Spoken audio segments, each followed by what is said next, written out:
Good afternoon, everyone, and welcome to this Climate Week event. My name is Mark Hudson. I'm a professor of teaching and research in environmental biology based in the School of Applied Sciences here at Edinburgh. And climate change has become a huge focus of both of those parts of my job, both teaching and research, over the last 2 decades.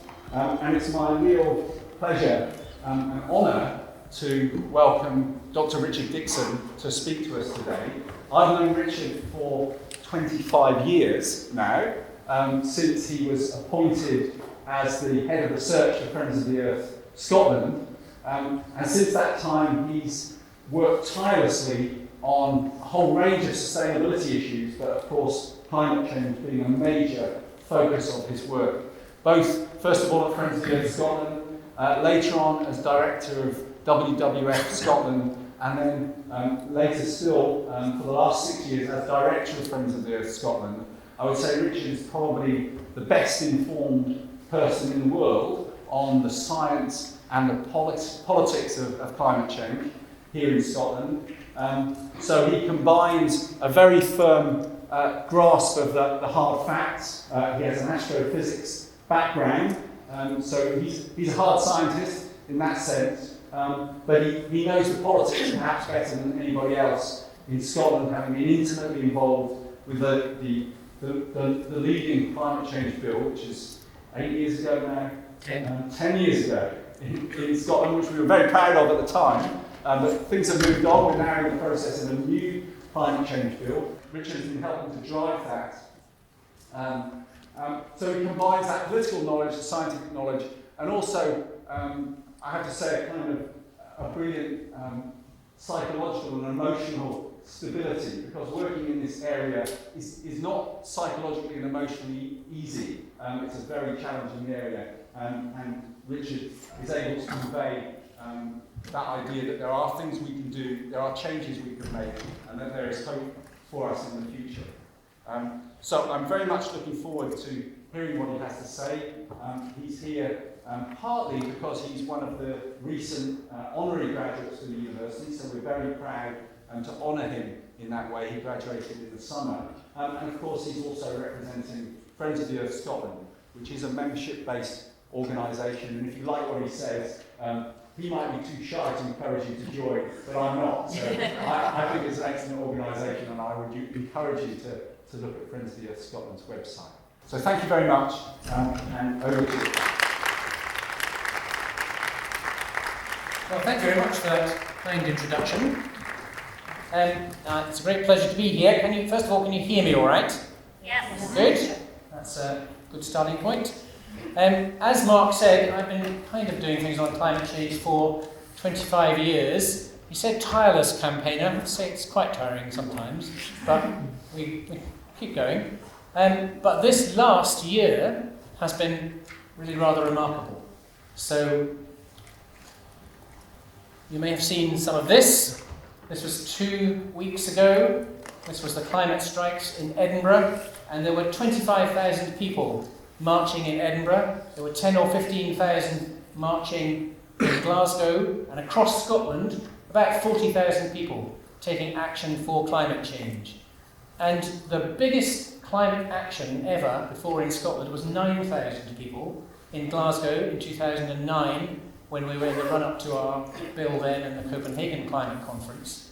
And that was organised by a group of professional NGOs. This was organised by a bunch of 15-year-olds. And it really was, because we gave them office space and let them use our meeting room. And they were really quite bossy sometimes.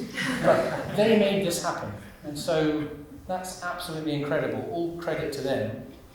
And of course, this was what was happening in Scotland, but it was part of 2 weeks of action around the world. So around the world, about 7.5 million people took part to send a message to politicians that they want more. And it started with this young person. This is Greta Thunberg, which we've all seen now. This is her at a UN conference, a summit in New York on climate change last month. She's sitting next to the UN Secretary General, Antonio Guterres. Her expression is not the one you may have seen on social media when she was in the same room as Donald Trump. And she's a total inspiration because she started these school strikes, as they were, and then 2 weeks ago, more than school strikes. And she started that about 18 months ago, her sitting outside the Swedish Parliament. And it's now a movement where 7.5 million people will turn out and do something. So absolutely incredible change.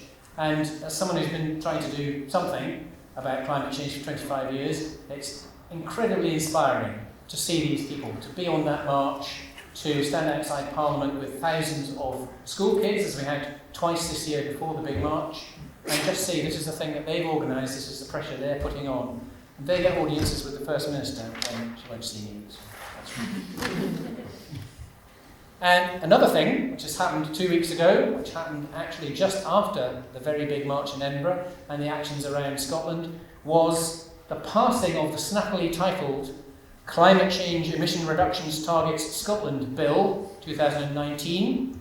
And the important thing about this bill is that it sets targets going forward for climate change. And at the last minute, this one, for 2030, went up. So we had a very stressful period of 2 weeks. So we've been working on this for 2 years with others in coalitions. But we had a period of 2 weeks where it's going backwards and forwards on what this number might be. We started 2 years ago with this number for 2030, so this is a decade away, and this determines how hard you have to try in the next decade. So a long-term target is good, it's a nice symbol of your intent in the long term, but the target you set for 10 years away says how hard are you going to try tomorrow, because you have to start setting policies tomorrow to meet that target in only 10 years. So the 2030 target to us is always the most important target. It started at 66 2 years ago when the government proposed it. It stayed at 66 for a long time. It went up to 70, so for several months we've had a proposal from the government to 70. That was what was in the bill. That was the bill that sat in front of Parliament 2 weeks ago. It said 70 on it. We'd had a discussion over a couple of weeks with the Tories because their votes were key. They seemed like they were going to go further. Not quite as far as Labour, who were saying 75, certainly not as far as the Greens, who were saying 80. So we had this backwards and forwards conversation, really good conversations with some of the Tories who really wanted to do something, and then they talked to their rural colleagues who really didn't want to do anything, and so they didn't put any amendment in. So it looked like they were going to just support the government's 70%. Then we had the big marches. I think the government paid some attention to that. And the Lib Dems, a minor player in this, they were not going to do anything about moving on to 70, but then their UK conference decided the UK should aim for 75% by 2030. So suddenly, they were very enthusiastic about 75%. And then on the morning of the vote, so in the afternoon, the whole Parliament gets to sit and vote on all the amendments. So on this particular target, they get to vote for the government's 70%, Labour's 75%, or the Greens 80%. On the morning, we heard that the Tories might be wobbling and they might back 75. And then 2 hours before the session started where they were going to vote, we heard that the government had decided they were backing 75%. So partly public pressure, partly the other parties looking like they might embarrass the government if they were the weakest, got us to 75%. It's not as far as we would like to go, but it's still a big step forward from where they started thinking about this. And the funny thing is that the whole process was very similar to what happened in 2009 with the first climate act. So just to show you as a graph what this means, the black line is what's happened so far. So from 1990, we've had a really big reduction. It's getting on for 50%, it's about 48%. And that's great, and that's better than many countries. And part of that is because Margaret Thatcher destroyed the coal mines and the steel industry, so we stopped creating lots of carbon dioxide from those industries. So part of it is big structural change, not really government decisions. Part of it is that our 2 coal-fired power stations are now shut. So they were our 2 single biggest emitters. They're both shut. And that was because of European legislation. And some part of it is to do with actual Scottish government policy. So it is a bit sad that only a small part of the change that's happened is because of government policy. But some of it is, to be fair, to give them credit, including things like big investment in energy efficiency for people's homes. So that's the black line. That's a really good trajectory that we've come down. And we've done some very big things. So we've kind of done the, I would say easy things, but closing down the coal mining industry wasn't an easy thing, certainly for the people in those communities. But we've done some of the big things that were obvious. Now we've got to do some of the harder things, which are either technically harder or politically harder. So we can't probably continue down that line as it appears there. So the two other lines, the blue one is the 2009 Climate Act. That's what it obliged us to do, which is to get to an 80% reduction by 2050. And what we've now agreed in the Climate Act 2 weeks ago is that 75% reduction by 2030 and net zero by 2045. And everyone kind of forgot about 2040, so there's that slight little wiggle, because when we move 2030, of course we should move 2040 slightly. But anyway, 2040 is a long way away, and we'll no doubt revisit the whole thing. But the message of this graph is that we need to do a lot. This is really pretty challenging. There is a lot that everyone has to do. Every sector has to do something. And different groups in society have to do something. So from individuals like you and I making different choices, to institutions like this university doing things differently, and from companies and governments changing the system, partly to help us do what we need to do.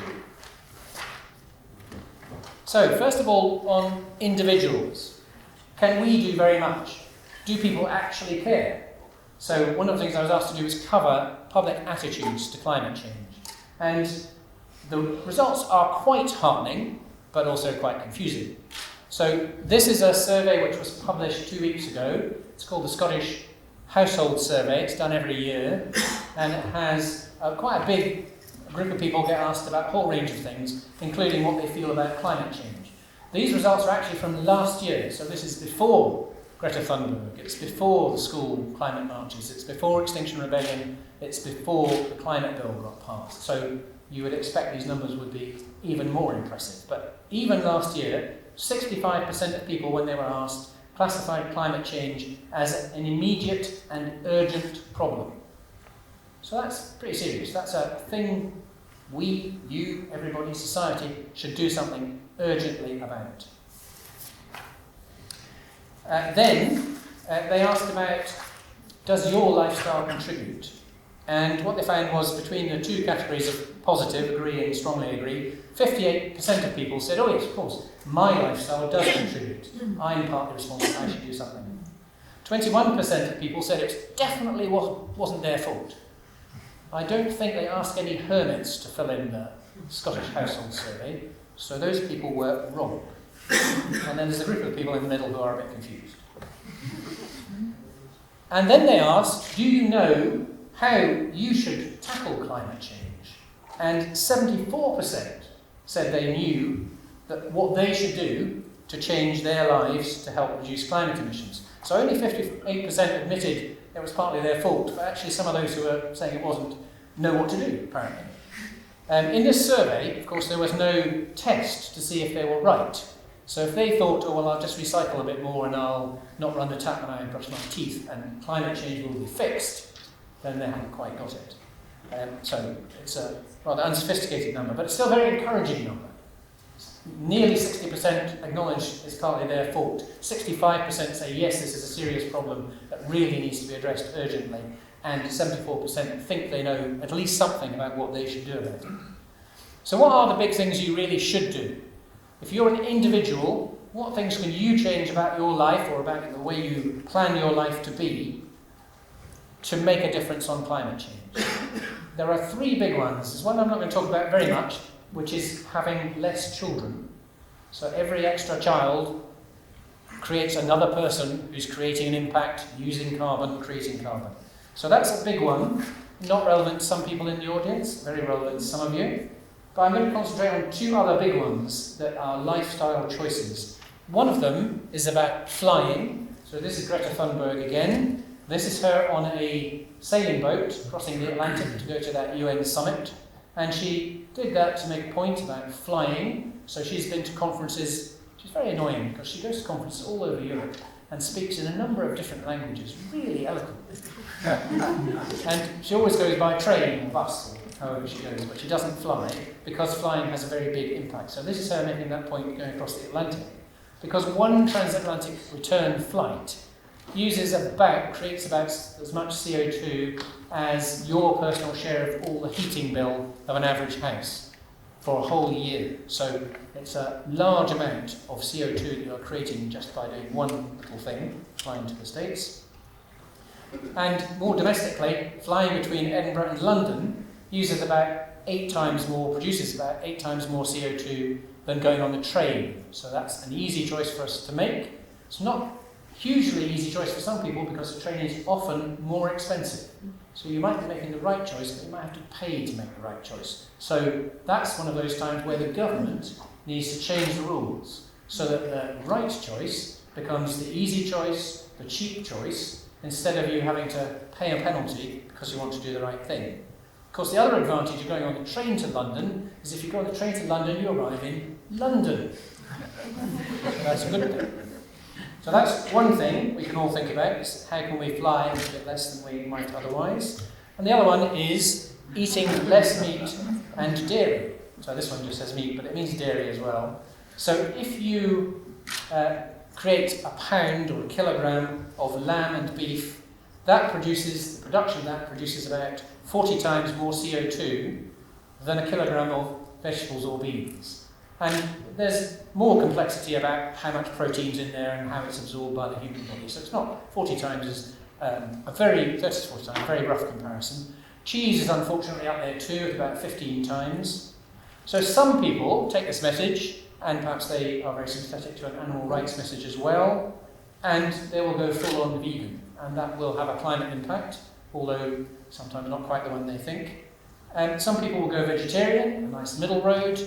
And again, that sometimes has the impact they think, but sometimes it doesn't, because you may be depending on protein from sources like soybeans, which may be involved in knocking down rainforests. So you have to have a wider view of the total environmental impact of your diet. But thinking about your diet is really important. But what everyone can do, without going vegan or vegetarian, you can think about how much meat you consume and dairy, and you can reduce that. So every bit you reduce, you're reducing your impact on the climate. And if you're eating less meat, meat is generally quite expensive, if you're eating less meat, you can buy better meat. So you can actually, if you're a meat eater, and I'm not, you can have a better meal because you're eating meat only once a week instead of 3 times a week, but you can have a nicer meal. So that's my pitch to meat eaters. If you're a vegetarian, fuck them.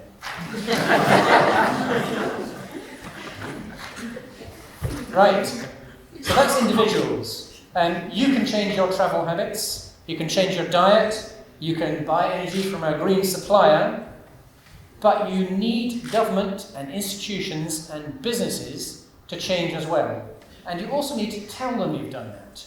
If you stop going to Sainsbury's because you don't like how much plastic they use on their fruit and veg, they will just think, oh, well, someone's gone to Lidl. We've lost a customer. If you write to them and say, this is why I'm going somewhere else, you don't have to tell them where. Tell them Tesco, that will annoy them. Then they will think, oh, well, hang on, we've had 20 letters about that just this week. Perhaps if we did something about the plastic on our fruit and veg, we might capture some of those people back or lose less people. So, make choices in your life, but where you can, tell people that you've done that, so that they think, oh, hang on, even if it's purely mercenary, they think, oh, there's a competitive advantage for my company, my business, my product, if I change it a bit, or do away with it, or something. So, personal action is really important, but often telling people you've taken that can make a bigger change, and that's definitely worth doing. And I said earlier that we need to make the green choice, the right choice, the easy choice. So 30 years ago, recycling rates in Scotland were about 2%. Now they're about 45%, which is a bit pathetic compared to some European countries, but it's a big rise from 2%. And that's because people are more conscious, but also it's easy to do. Many people will have a recycling bin actually outside their house, they can put it out in a collection, or there'll be bins in their street. Whereas 30 years ago, if you wanted to recycle lots of bottles, you had to take them to a recycling centre, of which there would be 3 or 4 around the city, and you would probably drive. And so that wasn't quite joining things up. So that's an example where the system changes and it makes the easy choice the one which is right for the environment. I mentioned the example of trains versus planes. Planes don't pay any fuel duty at all, which is clearly absolutely unfair. Trains do. So already the system is stacked in the wrong direction. That needs to change so that when you think, oh, I need to go to London, you at least have the same price, or preferably a cheaper price from trains, so that you can opt for the right choice, because it's the easy choice, and also the cheaper choice. Sometimes it's about stopping people having a choice to do the worst things. So we got rid of fridges with CFCs in. The manufacturer said, oh, you can't do that, the alternatives aren't developed properly, this is terrible. And then, of course, as soon as they were banned, they produced the alternatives and sold them and charged a bit more, because they were different. And then we, of course, cracked down on the energy efficiency of fridges, freezers, cookers, etc. And the manufacturer said, oh, this is terrible, but we can't make much change, everything's going to be C and D rated in the scale that moves from A to E. And then they started selling A-rated fridges, and then A+, and AA, and AAA, because if they're driven to it, of course they can innovate and do that. So again, government edited the choices that people had. You couldn't buy a really inefficient fridge anymore because it was just off the market. And that drove the manufacturers to make more efficient fridges, and it actually made them realise that there's quite a segment of the population who will look quite carefully at that energy rating when they buy a fridge or a freezer or a cooker, and that will be a big part of their choice. And so there's a market reason for them to do that. So we need changes in all sorts of sectors. We need changes in our homes, how efficient they are. We need changes in our transport in a big way, changes in farming and in what we buy from around the world in terms of food, and in industry, how industry works, including the plastics industry, which is a big contributor to climate change, and a big user of oil. So it is continuing the oil and gas industry because it's turning oil and gas into plastic. And we need our leaders to actually lead.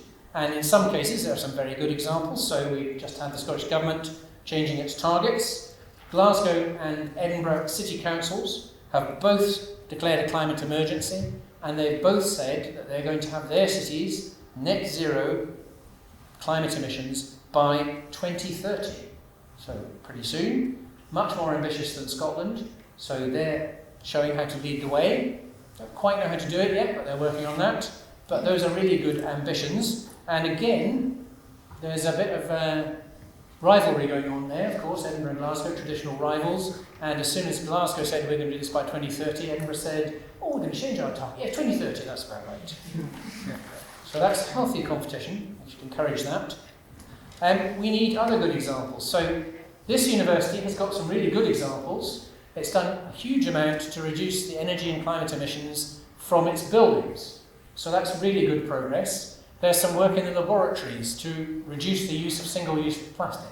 Some laboratories use huge amounts of single-use plastic items. It's been a big effort to change that. So there are some moves already, and we should celebrate those. We should perhaps make them more well known. And of course, there's a new strategy being written. And so that's the opportunity to get sustainability and climate change at the heart of that strategy and set an ambition of net zero for 2030 or something very similar, so that the university is locked into that trajectory of playing its part. And those of you who are part of the university, whether you're staff or students, you can influence that. And that's a very live process. Over the next couple of months, that strategy will come in front of you. You'll have a chance to say something about it and be finalised. So please engage with that. And we often need to put pressure on, as individuals or as organisations like Friends of the Earth or as student societies, we often need to put pressure on to get decision makers to change. And right at the moment, you'll know that there are people from Extinction Rebellion blockading bits of London. This morning the total was 280 people who'd been arrested. I'm sure it's bigger by now, and there's been a big clear out. That's happening in a large number of cities around the planet, and that's another very impressive movement. And one of the good things about Extinction Rebellion is that it's bringing in new people So I did an event with Extinction Rebellion where we had a room full of 160 people and we talked about climate targets. And if I do a talk about climate change in Edinburgh, I usually know half the audience. But of that 160 people, I knew about 10 of them. So that was great. So drawing in new people who've never before thought, I want to be active on this. And that pressure that we need to be put on, that can be from the illegal let's blockade a road kind of Extinction Rebellion style thing, all the way through a huge range of stuff to the let's just click a button, send an email to the First Minister, tell her she needs to do more. And there's a huge range within that. You can do it with people, you can do it online, you can do quite minimal things, but they all add up and make a difference. You can do quite fundamental things. And often it's more powerful when you do that to say that you've made a change in your life. So you can link the individual changes you've made to the message you're giving to a politician. If you can say to a politician, I have given up flying because of climate change, or I've limited myself to one flight every 10 years, or something like that. You can say that because you're asking that politician not to approve an airport expansion. That's got a lot of truth and good pressure on that decision maker. And just to illustrate the pressure that was put on the climate bill 2 weeks ago, there were those 40,000 marchers and ralliers across Scotland.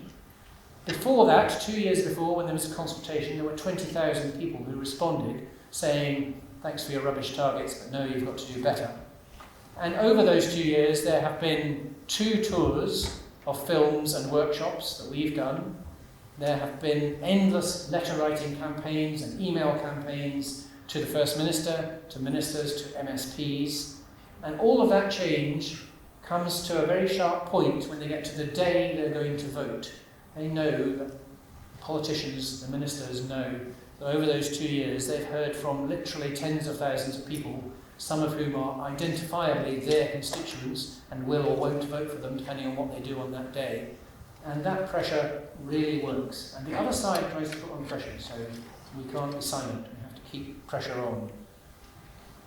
And the next step after the climate change bill, now that we've agreed that, as soon as it becomes an act, which is when the Queen signs it, although I gather the Queen's quite busy, just saying. Once she's signed it, we have a commitment that over the next 6 months they will revise the climate change plan, which is the set of policies that get us to 75% reduction by 2030. And until 2 weeks ago, they thought they were revising a plan that showed you how to get to 66, and they were going to change it to get to 70, so they were going to find 4 extra percent somewhere. It won't be too hard. And now they've got to try really quite a bit harder. And it's not clear what that process is. So it's not clear whether there will be some element of parliamentary time, whether there will be consultation, whether there will be meetings that we can all go to and say something. But you can bet that as soon as we know something about the process, we will be setting up at least the first step, the first simple thing, which will be an e-action, so that you can send a message saying, I want to do more in homes, I want to do this in transport, I want to change farming in this way. So if you do nothing else, when that consultation comes out and we have that e-action, please do that, because all that pressure really does make a difference. Okay, so just to finish off, do get active. Whatever you do, climate change really is an emergency. Lots of politicians call it emergency now, but it really, really is. We are headed for a 3.5, 4 degree world, perhaps worse, when all the politicians say, no, of course we're going to aim for well below 2 degrees and perhaps 1.5. But the reality is where we're headed is 3.5 or 4 or beyond. And so we need urgent action in every sector, from every actor, to actually keep us below 2 and have some chance of 1.5. So get active, do the personal things, do the individual things that you can, whether that's flying less, eating less meat, changing how you get about the city, all of those things. Think what you can do, because however hard you've tried, and I've tried quite hard, I guarantee you can always think of something else to do even better. So do those things. Remember to tell people. So tell manufacturers I've stopped buying your crappy product because of this reason. Tell the bus company I'm not on your bus because it's a polluting bus, I've gone to that bus company. Tell them, so that motivates them. But also get politically active. Whether that's helping this university to do even better, whether it's pushing the government to do more, or whether it's pressing for change in businesses, we can all put that pressure on and make a difference. Thank you very much.